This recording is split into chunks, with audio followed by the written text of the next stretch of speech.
प्यारा ॿारो अस्सलाम वालेकुम। अॼु वरी हिकिड़ी कहाणी सां तव्हांजे लाइ मां आई आहियां। तव्हांखे ख़बर आहे त मां हमेशह पंहिंजे अणछपियल किताब मां कहाणी पढ़ी पंहिंजूं लिखियल कहाणियूं तव्हांजे लाइ मां पढ़ंदी आहियां। सो अॼु हिकिड़ी वरी कहाणी आहे। अॼु जी असांजी कहाणीअ जो जेको उनवान आहे उहो आहे गिरह घटि त बि पिरिन वटि। ठीकु आहे। इन जो मतिलबु आहे त परदेस में रही तकलीफ़ूं कटे जेकॾहिं घणी ख़ुशहाली हासिलु कजे ऐं घणो कमाइजे, उन खां बहितर आहे त पंहिंजनि सां गॾु रही भले थोरो हुजे तॾहिं बि उन में गुज़ारो कजे। यानी गिरह भली घटि हुजे पर पंहिंजे पिरिन सां, पंहिंजे प्यारनि सां, पंहिंजे ख़ानदान ऐं फैमिली सां गॾु रहिजे।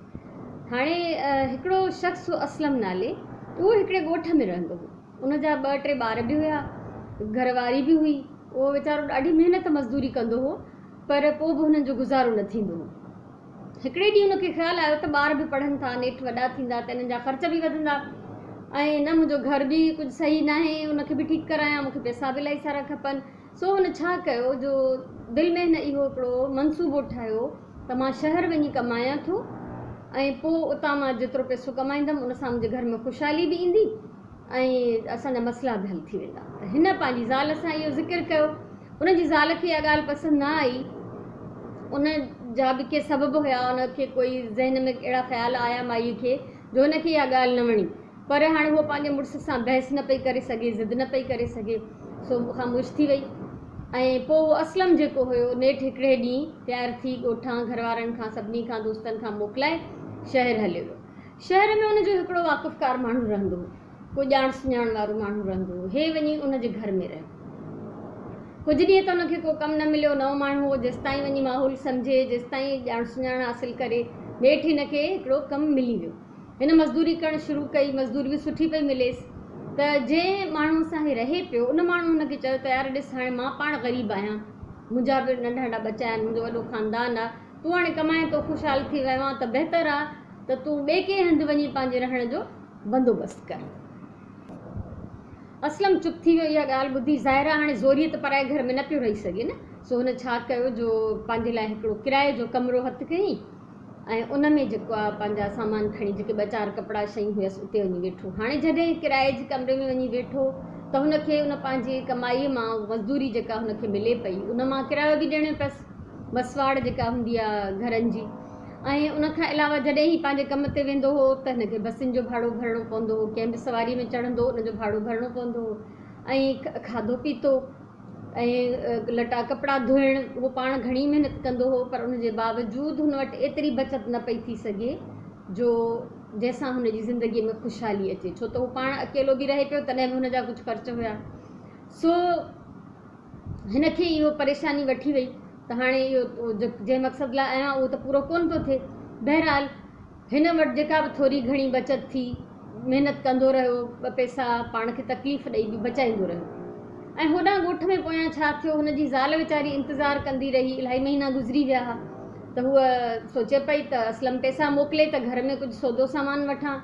ॿार बि जेके पुट स्कूल पिया वञनि उहे स्कूल खां गुसाइण लॻा, छो त हुननि खे हाणे झलण वारो, नज़र रखण वारो कोई बि न हो। सो माउ हुननि खे घणो ई सम्झाईंदी त तव्हांजो पीउ तव्हांजी ख़ातिर वियो आहे, ॿिए शहर में वञी कमाए थो, घर खां परे आहे, घर जे सुख खां परे आहे, तव्हांखे ख़्यालु रखणु घुरिजे, तव्हांखे महिनत करणु घुरिजे। पर उहो आहिस्ते आहिस्ते हू ॿार बेचया थी विया, पंहिंजी माउ जी ॻाल्हि न ॿुधंदा। सो उनजी माउ खे ॾाढो अफ़सोस थियो। नतीजो इहो निकितो जो जॾहिं हिननि जा इम्तिहान थिया ॿारनि जा त हे छोकिरा फेल थी विया, छो त हुननि न पंहिंजो पाबंदी सां स्कूल विया, न चङी तरह पढ़ण में दिलचस्पी वरितऊं, न पंहिंजी माउ जी परवाह पिया कनि। कुझु अरसे खां पोइ जॾहिं असलम आयो, कुझु महीननि खां पोइ, त थोरा घणा जेके पैसा हुयसि ॿारनि जे लाइ कुझु शयूं वठी आयो, कुझु पंहिंजी ज़ाल लाइ वठी आयो। पोइ जॾहिं ज़ाल हिन खां पैसनि जे बारे में पुछियो त असलम हुनखे ॿुधायो त मां पाण तोड़े ॾाढी तंगीअ में गुज़ारो थो कयां, तॾहिं बि जेका मूं वटि एतिरी बचति नथी थिए, त मूं वटि पैसा तमामु थोरा आहिनि। पोइ ज़ाल हिनखे सॼो अहिवालु ॿुधायो त ॾिस, तूं जंहिं मक़सद लाइ वएं उहो पूरो कोन पियो थिए, ख़ुशहाली कोन पई अचे, पोयां ॿार बि खरी विया आहिनि, रुली विया आहिनि, मुंहिंजो चयो ई नथा मञनि, मुंहिंजी ॻाल्हि नथा ॿुधनि, न पढ़ाई में दिलचस्पी था वठनि।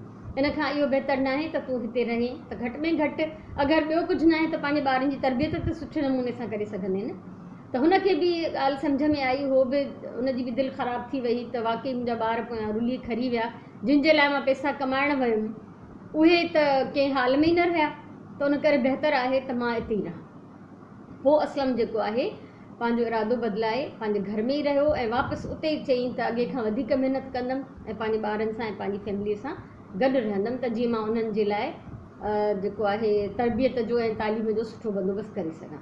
इन लाइ चवंदा आहिनि सियाणनि जो चवणु आहे त गिरहं घटि त पिपिरिन वटि। यानी अगरि माण्हू हिर्स ऐं लालच में वञे थो ॿाहिरि या ॿिए कंहिं शहर ॿिए कंहिं मुल्क, पोयां ॿार सम्झनि था असांजो पीउ सिर्फ़ु कमाइण जे लाइ आहे, ऐश कयो लुटायो, उन्हनि खे पोइ अहसासु नथो रहे।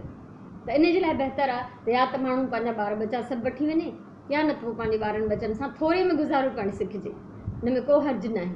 ठीकु आहे। सो अलाह साईं जेको आहे सभिनी खे अकुल ॾे ऐं तव्हां ॿारनि खे बि क़दुरु कयो पंहिंजे माउ जो पीउ जो, त हू जेकॾहिं महिनत कनि था कमाइनि था त तव्हांजे सुख ऐं ख़ुशहालीअ जे लाइ जीअं तव्हांखे हू बहितरु ज़िंदगी ॾेई सघनि। सो मूंखे उमेदु आहे त अॼु जो इहो या चवणी बि तव्हांखे सम्झ में अची वई हूंदी ऐं इन चवणी में जेको मैसेज आहे जेको पैगाम आहे उहो बि तव्हांखे सम्झ में आयो हूंदो। ठीकु आहे। सो अलाह तव्हांखे ख़ुशि रखे। इनशा अलाह वरी कंहिं ॿी कहाणी सां मिलंदासीं। तेसिताईं इजाज़त ॾियो। अलाह भाई।